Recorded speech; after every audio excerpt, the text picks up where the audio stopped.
السلام عليكم مشاهدينا الكرام، اهلا وسهلا بكم في برنامج ما بعد المباراة. اليوم سنتحدث عن مباراة البرازيل والاوروغواي، حيث حسم البرازيل المباراة برباعية لكل من باولينو هاتريك ونيمار. سجل البرازيل وكالعادة جنسون كافاني لحفظ ماء الوجه للاوروغواي. بالتالي رفعت البرازيل رصيدها في صدارة التصفيات إلى 30 نقطة، وبقيت الأوروغواي ب 23 نقطة الثانية. يذكر أن لقاء الذهاب انتهى 2-2، وكان شهد أول عودة دولية للويس سواريز بعد إيقاف طويل الأمد، ولمفارقة غاب اليوم للإيقاف.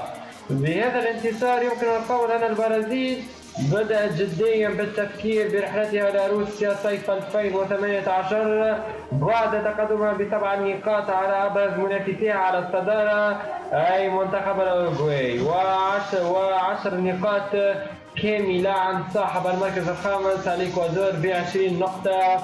رغم أن البداية والمباراة كانت بغاية السوء للبرازيليين حين نال إدينسون كافاني ركلة جزاء بمكر جراء خطأ فادح ارتكبه مارسيلو حين أراد إرجاع الكرة بصدره للحارس المرمى أليسون، الذي وجد نفسه مرغما على إعاقة نجم الباريس سان جيرمان دون أن يعيقه عن ترجمة الفرصة إلى هدف.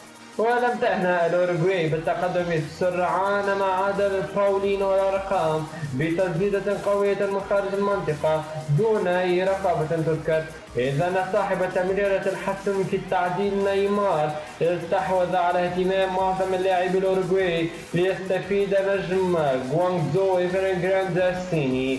ومستهل الشوط الثاني تابع باولينو تسديدة فيرمينو المميزة إثر فاصل مهاري مانحا بلاده التقدم ومسجلا أول ثنائية مع منتخب البرازيل.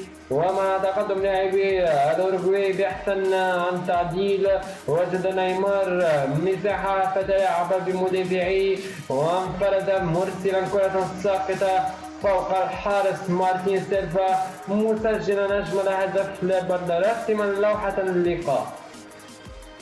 ومع لفظ المباراة لثوانيها الأخيرة ظهر باولينو مجددا في الصورة مسجلا بصدره من عافية دانيال فيج ومحققا ثلاثية تاريخية أسكت بها منتقدين على استدعاء ATT لمنتخب وهو المنافس في الدوري الصيني. يذكر أن باولينو سجل 6 أهداف فقط لمنتخب بلاده قبل مباراة الأوروغواي.